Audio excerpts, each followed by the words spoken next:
Good morning, everyone, and happy Halloween.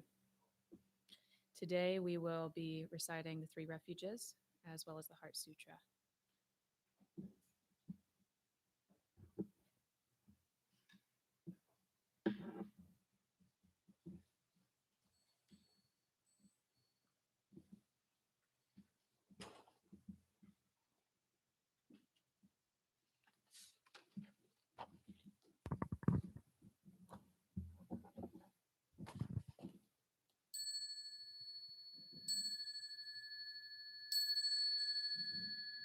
I go for refuge to Buddha, my deeply awakened mind, the living source of understanding and compassion, which must be cultivated to be known fully.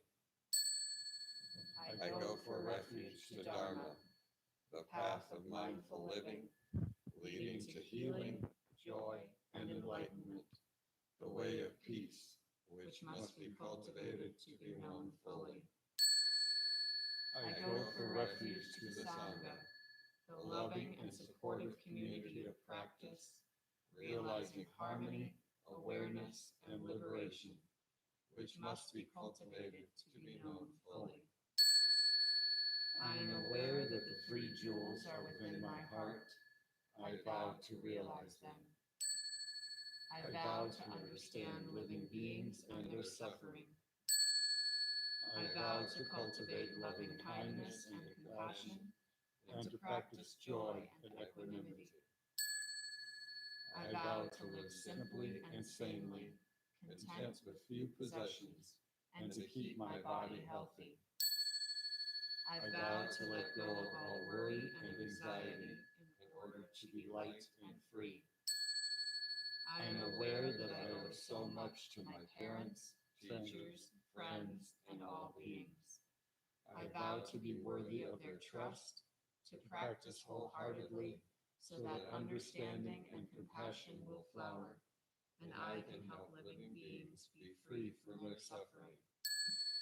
May the Buddha, the Dharma, and the Sangha support my efforts. May the Buddha, the Dharma, and the Sangha support my efforts. May the Buddha, the Dharma, and the Sangha support my efforts.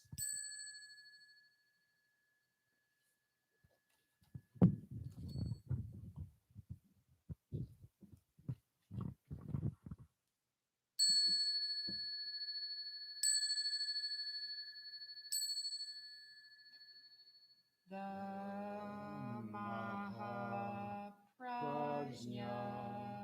Paramita Hridaya Sutra. The Bodhisattva of great compassion from the deep practice of prajna paramita perceived the emptiness of all five skandhas and delivered all beings from their suffering. O Shariputra, form is no other than emptiness, emptiness no other than form, form is emptiness, emptiness form. The same is true of feeling, thought, impulse, and consciousness. O Shariputra, all dharmas are empty. They are not born nor annihilated. They are not defiled nor immaculate. They do not increase nor decrease. So in emptiness, no form, no feeling, no thought, no impulse, no consciousness. No eye, ear, nose, tongue, body, mind. No form, sound, smell, taste, touch, or objects of mind. No realm of sight, no realm of consciousness. No ignorance, nor extinction of ignorance, no old age and death, nor extinction of them. No suffering, no cause of suffering, no cease from suffering, no path to lead out of suffering, no knowledge, no attainment, no realization, for there is nothing to attain.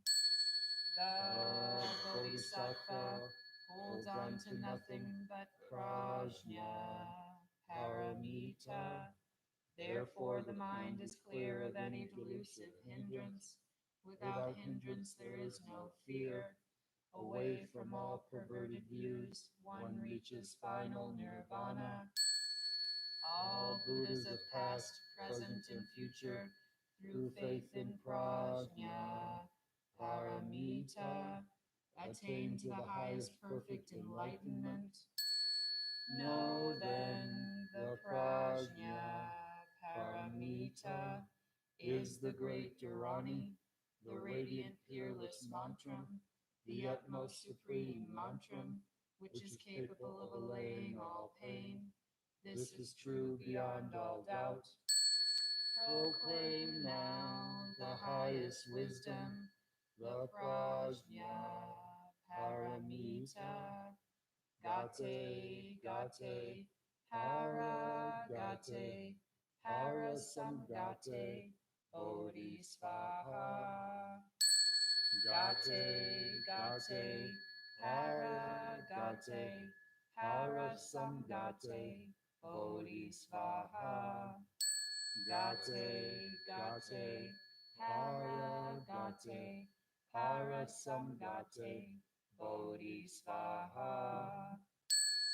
The Maha Prajna Paramita Hridaya Sutra.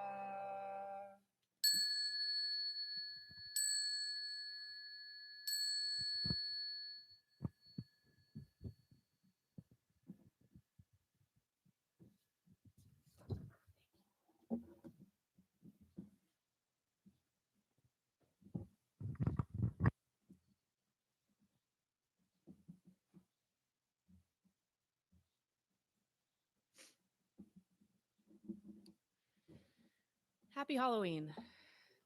This is the time of year when farmers are reaping the year's harvest, and the leaves are changing color, and the plants and animals and humans alike are preparing for the oncoming winter. Just as the trees shed their leaves, it's a time of year for us to shed attachments to things that no longer serve us, so we can give rise to new and more beneficial habits. The Buddhist tradition of Ullambana Day, or the Hungry Ghost Festival, has similarities with both Halloween and the Day of the Dead. Today's talk will focus around that subject of the hungry ghost. In China, it is traditionally celebrated to honor your ancestors who have passed by giving offerings of food and gifts. If we look a little deeper, this sutra can teach us about how we can transform our lives so all beings may live with less suffering. To help give some context about hungry ghosts, I'll be touching just a little bit on two different Buddhist texts. One is the Ullambana Sutra, a text from the Mahayana tradition, and the other is the Tibetan Book of the Dead, a text from the Vajrayana tradition. This will help a little bit to understand where these hungry ghosts come from and how they manifest in our lives. As a reminder to those who might be new to Buddhism, the Tibetan Book of the Dead is a very advanced text, and it's for someone who has spent time receiving instruction from a trained Buddhist monk. Please take caution if you choose to explore this text, as its contents can easily be misunderstood. It's important to approach the idea of the hungry ghost with an open mind. Remember, nothing is permanent. We always have the choice to turn unskillful actions into skillful ones, especially with the help of the greater Sangha, so we may help all beings attain enlightenment. According to the Ullambana Sutra, Maudgaliana, a chief disciple of the Buddha, wanted to cross over to the 6 lower realms of rebirth to find his mother, so that he may thank her for her kindness in raising him. He learned that she had been reborn in the realm of the hungry ghosts. Sadness filled his heart upon witnessing this hungry, pitiful creature she had become. So, with the intention of helping her, he presented her with a bowl of rice to help satisfy her desperate hunger. She grabbed a fistful of food, brought it to her mouth, but as soon as it touched her lips, it turned to hot coals, burning the insides of her mouth. Maudgaliana didn't know what to do. How could he help his mother be liberated from this place she'd been reborn into? He quickly went to the Buddha to ask for his advice. The Buddha told him that her extreme attachments during her life kept her in this realm, and he alone didn't have the power to help her be reborn into a higher realm. He was instructed by the Buddha to make offerings on behalf of his mother to the monastic Sangha. Despite her actions of stinginess and greed during her life, Madhyamaka also remembers her selfless actions as a mother raising him. As instructed, he made many great offerings to the monastic Sangha to transfer his merit to her. This would help transform her karma so she could regain rebirth into higher realms with less suffering. If we were to enter the realm of the hungry ghost, we would see these sorrowful looking creatures, and they're depicted with small mouths, thin, tiny necks, and huge hanging bellies, and they're plagued with intense desires that can never be satisfied. This can manifest as the me first or my way or the highway mentality. It's a priority of the self over others, attachments to fulfill the hungry ghosts that can never be satisfied. We attach to our perceptions about the world, and we feel uncomfortable when those conditions aren't met. Our ego convinces us that this is what we need to survive by giving us a sense of permanence, an illusion to make us feel steady, when in reality, it's a desire gone rogue. I think of my daughter pointing to my dinner and babbling, gesturing that she wants some. At this point, she's already eaten her own dinner, and she really only wants to eat mom's dinner because mom's eating it. When I tell her no, she cries unreasonably, upset that she can't have what she wants. Me, I want. This is what aids in our attachment to a false reality, one that mistakenly maintains our focus on the importance of our own perceptions and tendencies. When our ego is wrapped up in our projections about the world, it results in a vision of the way we want to see the world. Our delusions trap us in a reality that we are very convinced is real. In some cases, those delusions can blind us so deeply that we risk relationships, our morality, even our own life. I think the story of the drowning man represents this very well. A man was stuck on his rooftop in a flood, and he was praying to God for help. A man in a rowboat came by and he said, "Jump in, I can save you." And that the man said, No, I'm praying to God. I have faith he'll save me. So then a motorboat came by and the man said, "Jump in, I can save you." And to that the man said, "Oh no, I'm praying to God. He's going to save me." And then a helicopter came by and let down a rope and he said, "Grab on and I can bring you to safety." And to that the man said, No, I have faith. God will save me." And sure enough, the flood rose higher and higher and swept the man away, drowning him. At the pearly gates, the man, very confused, went to God and said, I had faith in you, but you didn't save me. You let me drown." And God said, "I sent you a rowboat, a motorboat, and a helicopter. What more did you want from me?" Misperceptions of reality can literally mean life or death. Our consciousness has endless opportunities to recognize the delusions taking place around it as delusions. The Tibetan Book of the Dead states that if one is able to recognize the clear light as reality, one immediately achieves liberation from samsara. If we can see our delusions clearly, we can recognize the clear light of reality. If not, we will continue to live with our suffering. It is our attachments that keep us from attaining enlightenment. Until we can learn to see deeply into our attachments, we will continue to be reborn into samsara again and again and again. Whether the mind is navigating from one life to the next, or in comparison, simply from one moment to the next, the choice to look deeply into what our attachments are sets up the circumstances necessary to witness the clear light of our Buddha nature. So, how can we bring the lesson of the hungry ghost into our current lives? As the Buddha instructs, it is important to look deeply into our suffering. I'd like to quote psychologist, author, and practicing Buddhist Tara Brach on her definition of attachment. What are the characteristics of attachment or suffering? There is a feeling of lack, something is unmet or missing, then there is a mental delusion of what will actually bring satisfaction or happiness. We hook onto these substitutes so that they will bring temporary relief or pleasure, but they don't really solve the problem. There is a feeling of need, a misperception of what will work, and then a grasping onto the substitute. And I'm going to read that again. What are the characteristics of attachment or suffering? There is a feeling of lack. Something is unmet or missing. Then there is a mental delusion of what will actually bring satisfaction or happiness. We hook onto these substitutes so that they will bring temporary relief or pleasure, but they don't really solve the problem. There is a feeling of need, a misperception of what will work, and then a grasping onto the substitute.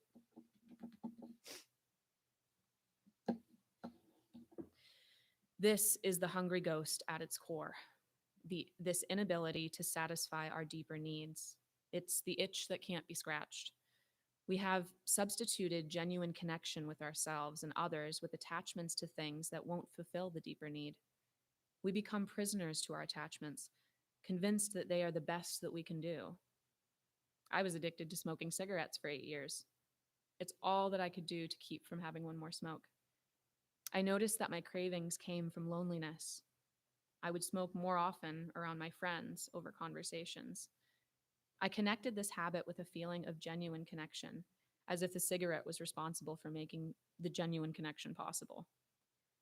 Even though we might realize our unhealthy tendencies, the fear of being unable to fulfill a deeper need without the attachment leaves us feeling vulnerable, often misperceived as weak. So we get sucked back in, and like the bus in the movie Speed, never let it drop below 50 miles per hour for the fear of the worst. Have you ever seen two children clamoring over a toy? They both really want to play with it, but not with each other. Then one rips it away from the other one, leaving the other child to cry. A feeling of dissatisfaction floods their mind, so the child immediately offers the toy as a mean of genuine connection. Like a switch, children can recognize their unnecessary attachment to the toy in the first place. Children inherently know that genuine connection outweighs the wants that attachment brings.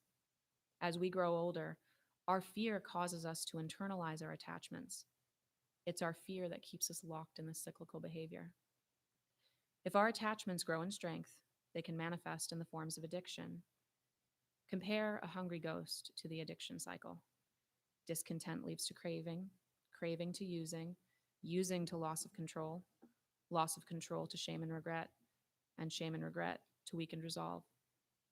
The expression, "we are our own worst critic," becomes relevant here. When we notice that we're hooked by our attachments, shame is almost always the immediate response. We frequently overlook our ability to be compassionate with ourselves out of fear that we are not deserving enough of genuine connection. To give some deeper perspective, let's look at how our own hungry ghosts might affect those that we love and care for.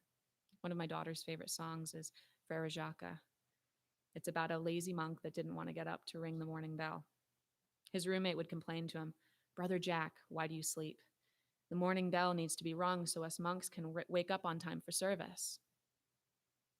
Something was keeping Brother Jack from fulfilling his duty. Was he unwell? Was he unable to find the joy in serving his brothers by waking up on time? Or was his attachment to sleep so strong that it outweighed his ability to see how his actions were affecting others? There was something unfulfilled for this monk that was spilling out onto everyone around him. When we are unhappy, or rather unfulfilled, this spills out to people around us. Our happiness, in part, relies on those around us, and their happiness relies on ours. When I'm unhappy, my daughter is unhappy. When I couldn't get a cigarette, my dissatisfaction was reflected in how I interacted with others.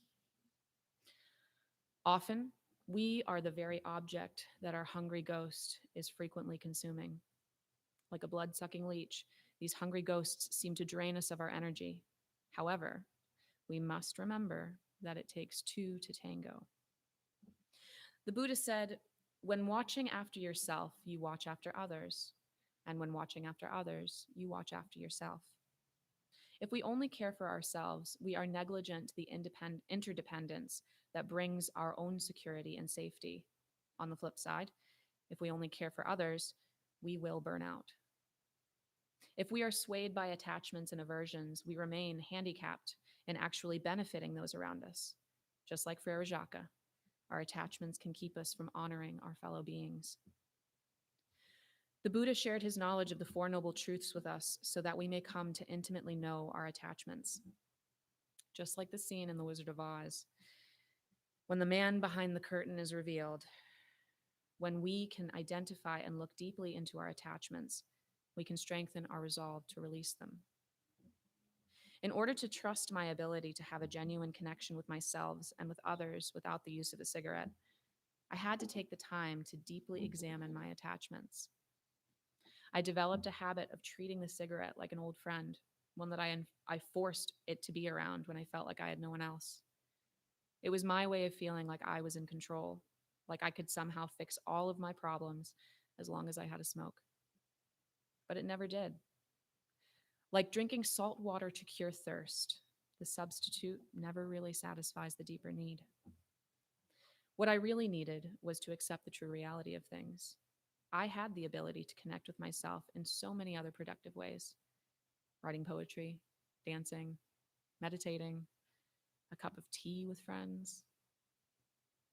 It was this understanding that this attachment wasn't what filled the need, but that everything I need to feel emotionally fulfilled is already within me as long as I am willing to see it. So, what can we do in our current lives to help resolve the attachments that the hungry ghost is destined to experience? Thich Nhat Hanh describes a process called selective watering.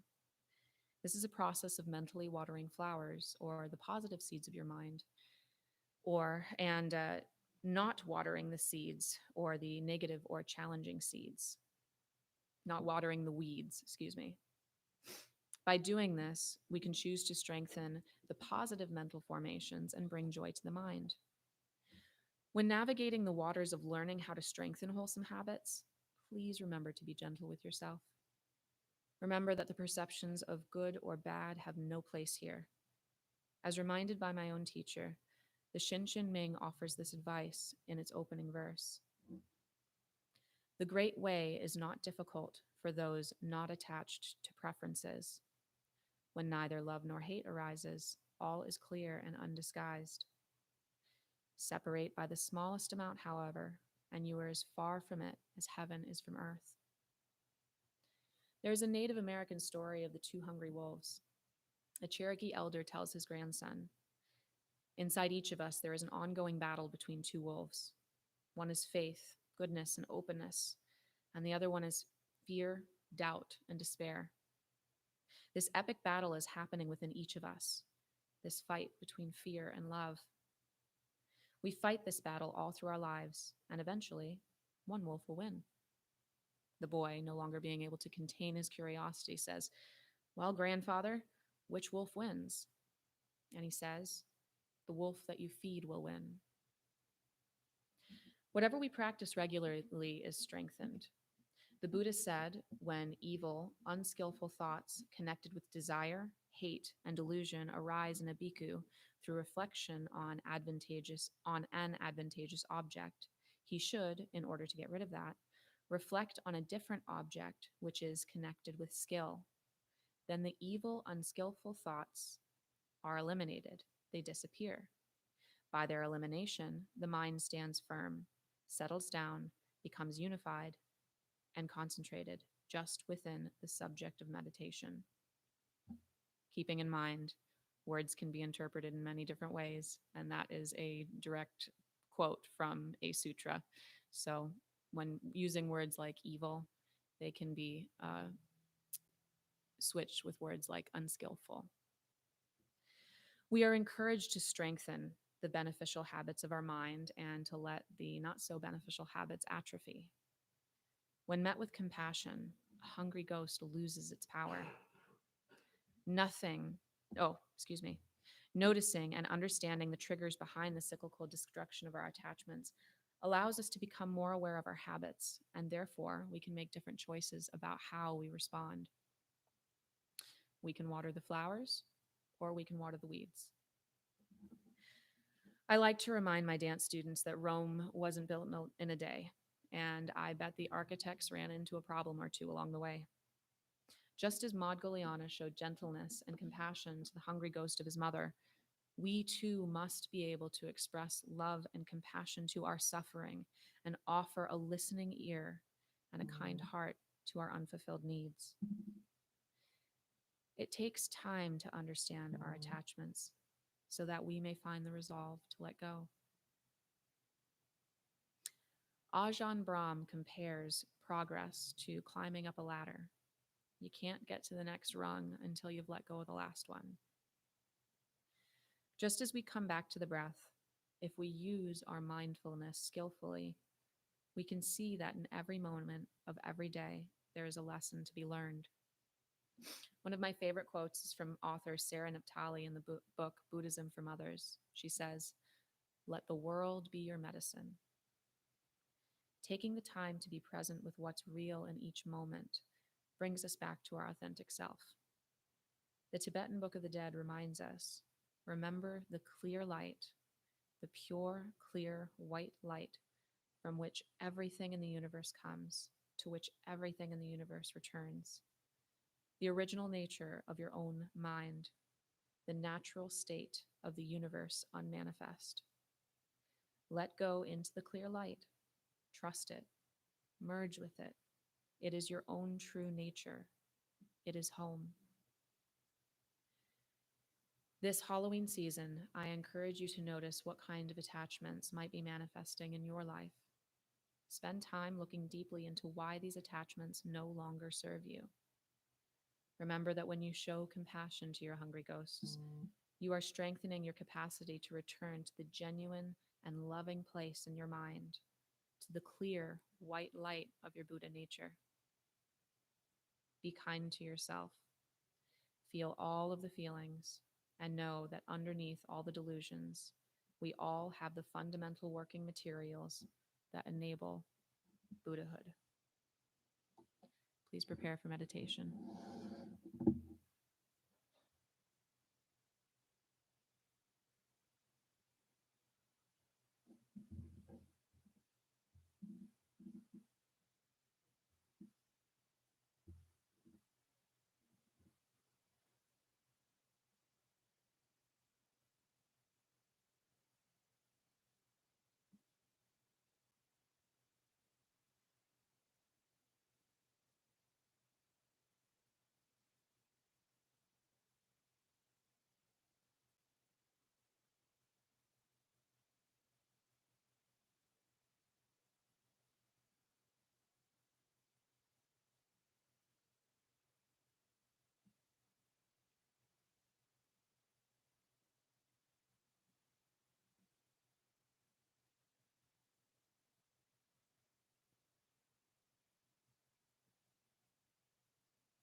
we have any announcements this morning?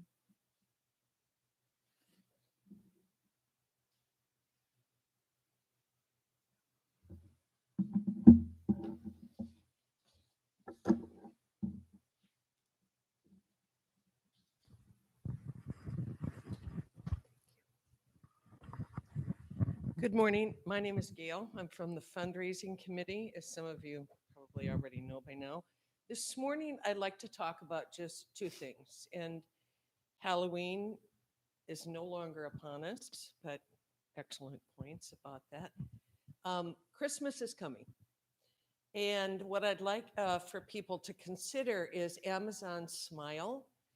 And people who order through Amazon Smile, we get a small portion of that money. I think it's 0.05% of their total purchase, which is helpful to the Sangha. And the other would be donations, either by PayPal, by check, and you have links to those specific areas on not only the newsletter, but the YouTube videos. There's a link underneath that, as well as the website. So your generous donations enable us to continue to do programs, and one specifically that I'm thinking about this morning is our community outreach, where we take supplies and compassionate listening to our neighboring fellow citizens. Heartside Park is one. Not only do we bring supplies, but we help clean up the area and maintain it. So your donations help us to do very valuable outreach. So thank you.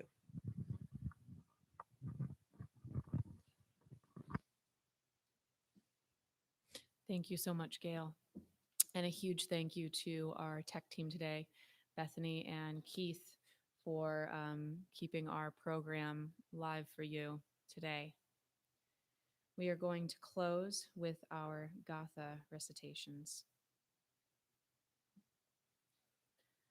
For all unskillful actions ever committed by me since of old, on account of my beginningless greed, anger, and ignorance, born of my body, mouth, and thoughts, now I atone for them all.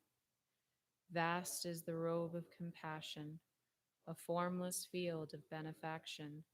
I wear the Buddha's teachings for the benefit of all sentient beings. All beings, one body, I vow to liberate. Endless blind passion, I vow to uproot. Dharma gates without number, I vow to penetrate. The great way of Buddha, I vow to attain.